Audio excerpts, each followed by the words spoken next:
पीले दांत वाली बहू। रंजना कभी ब्रश नहीं करती थी। उसे कितनी बार उसके माँ बाप ने डांटा, लेकिन उसका कोई असर उस पर होता ही नहीं था, जिस कारण से उसके दांत पीले पीले हो जाते हैं। शादी के बाद अरे बहू, वैसे तो तुझ में कोई कमी नहीं है, पर तेरे दांत इतने पीले कैसे हैं बेटा? कैसे मतलब? कोई सर्जरी थोड़ी ना कराई है। वो तो क्या नाम, मैं ब्रश नहीं करती थी तो पीले हो गए। अब क्या करूं? आप कहें तो लाल करवा लूं या फिर काले? यार ये क्या है, क्यों माँ से लड़ रही हो? लड़ रही हूँ? अरे मैं लड़ रही हूँ या ये बोल रही है कि दांत पीले हैं, पीले। अरे तपस्या थोड़ी ना की है इन्हें पीले करने के लिए। बकायदा ब्रश नहीं किया है 20 साल तक, तब जाकर। छी, कैसी बात कर रही हो? ये उस वक्त तो पीले नहीं थे जब हम लोग तुम्हें देखने आए थे। अरे तब साफ करवा लिया होगा डेंटिस्ट के पास जाकर। अब देखो कैसे पीले पीले लग रहे हैं। रंजना सास की तरफ गुस्से से देखती है। फिर शुरू हो गई पीले पीले पीले। अरे पीले तो तब भी थे जब मेरे हाथ का रसगुल्ला उड़ा उड़ा कर खा रही थी और बोल रही थी, लड़की नहीं गुणों का खजाना दे रहे भाई साहब आप। खैर, अब वो लोग करते भी तो क्या करते, पीले दांत वाली बहू पल्ले पड़ी थी तो झेलना तो था ही। एक दिन कीर्तन में रंजना गाना गा रही थी। अरे कमला बहन, माँ का द्वार है, यहाँ तो सब शुद्ध होकर आते हैं, फिर अपनी बहू को ब्रश भी नहीं करवाती तुम। दूर से पीले पीले दांत भक्ति में बाधा उत्पन्न कर रहे हैं। अरे कोई 2 साल के बच्चे थोड़ी ना लेकर आई हूँ मैं बहू बनाकर। अच्छी खासी लड़की है, अरे कैसे करवाऊं ब्रश? ये तो उसे खुद करना चाहिए ना। अब माँ बाप तो इसके जैसे तैसे निपटा दिए, ये नहीं सोचा कि सास कैसे संभालेगी। सास बहू को लेकर घर आ जाती है, लेकिन सोच लेती है कि अब इसे लेकर कहीं नहीं जाएगी। अगले रोज बहू कहती है, अरे क्या हो गया, मंदिर नहीं जाना क्या? कीर्तन का वक्त हो रहा है। मेरी मधुर वाणी से कान्हा जी जागते हैं और सोते हैं। आप तो जानती है ना उनकी भक्ति में कितना मन लगता है मेरा। वो क्या है ना, तबीयत ठीक नहीं लग रही है मेरी, आराम करूंगी मैं। तबीयत ठीक नहीं लग रही? अभी तो मिथुन के गाने पर नाच रही थी आप, और अब बोल रही है कि तबीयत ठीक नहीं लग रही। अरे भक्ति में मन लगा लो सासू माँ, ऊपर जाना है, क्या मुंह दिखाओगी आप? हाँ?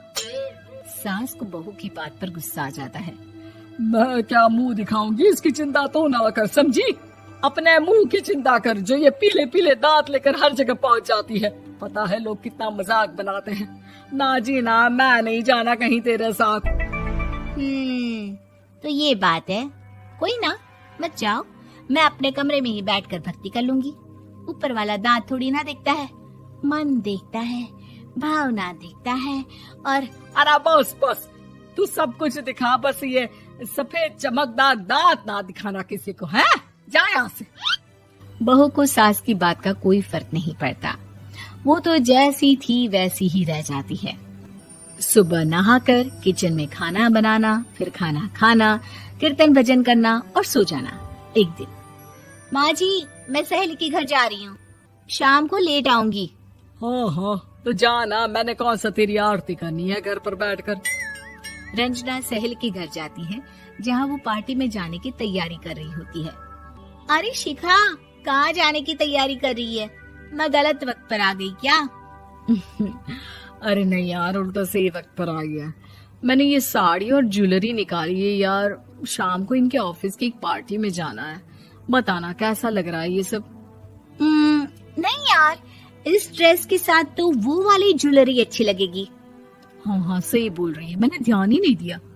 वैसे तो हमेशा से मस्त फैशन सेंस रखती है। तो बड़ा जाती होगी ना पति के साथ पार्टी में। रंजना कुछ नहीं बोलती, बस सोचती है कि यार काश ये बात सही हो जाती, पर मैं क्यों नहीं जाती पार्टी में? क्या इन लोगों की कोई पार्टी होती नहीं होगी? रंजना घर आती है और रात में पति से सवाल करती है, एक बात बताइए, आप मुझे किसी पार्टी में क्यों नहीं ले जाते? क्या आपकी यहाँ ऑफिस में पार्टी नहीं होती? पति बेचारा क्या कहता कि दांत पीले हैं तुम्हारे इसलिए। अरे कोई पार्टी होती नहीं हम लोगों के ऑफिस में, तो कहाँ से लेकर जाऊं? और मार्केट, मॉल, कहीं वीकेंड घूमना, कहीं तो। अरे यार, सारे हफ्ते में एक छुट्टी मिलती है, तो सोचता हूँ कि आराम ही कर लूं। क्यों? रंजना मन मार के रह जाती है। पहले कभी सास के साथ मंदिर जाया करती थी, लेकिन वो भी सास ने ले जाना बंद कर दिया। घर बैठी बैठी रंजना बोर हो जाती है। तभी उसे आइडिया आता है और वो मायके जाने का सोचती है। सासू माँ, 2 दिनों के लिए मम्मी के घर जा रही हूँ। अच्छा ठीक है, आराम से जा। और हाँ, माँ से कुछ अच्छी आदत सीख कर आना कि कैसे शरीर के हर भाग की तरह दांतों की सफाई भी जरूरी होती है, समझी? शुरू हो गई ना आप। वो लोग आपकी तरह नहीं है कि छोटी छोटी बात का बतंगड़ बना दे। उन लोगों के लिए मैं मायने रखती हूँ, ना कि मेरे पीले पीले दांत। रंजना माँ को बिना बताए उन लोगों को सरप्राइज देती है, लेकिन जैसे ही वो दरवाजे पर पहुंचती है, अंदर देखती है कि घर वाले कहीं जा रहे होते हैं। अब माँ, काश रंजना दीदी के दांतों वाली प्रॉब्लम नहीं होती, तो वो भी हम लोगों के साथ चलती ना बुआ जी की बेटी की शादी में। हाँ बेटा, लेकिन अब उसे कौन समझाए कि उसको उसके पीले दांत नहीं दिखते, लेकिन उसके आसपास के लोगों को कितना एम्बैरेसिंग फील कराते हैं। मुझे तो कितनी बार उसके स्कूल की टीचर ने शिकायत की कि उसके साथ कोई लड़की बैठना भी नहीं चाहती, और ना ही कॉलेज में कोई उससे बात करना चाहता था। लेकिन पता नहीं क्यों उसे ये बात समझ में ही नहीं आती। कोई कमी नहीं है उस लड़की में, बस यही कि दांत पीले हैं। वो तो भला हो जीजा जी और उनकी माँ का, जो दीदी को जैसी है वैसे ही रखा हुआ है। रंजना को अपने घर वालों की बात सुनकर बहुत दुख होता है।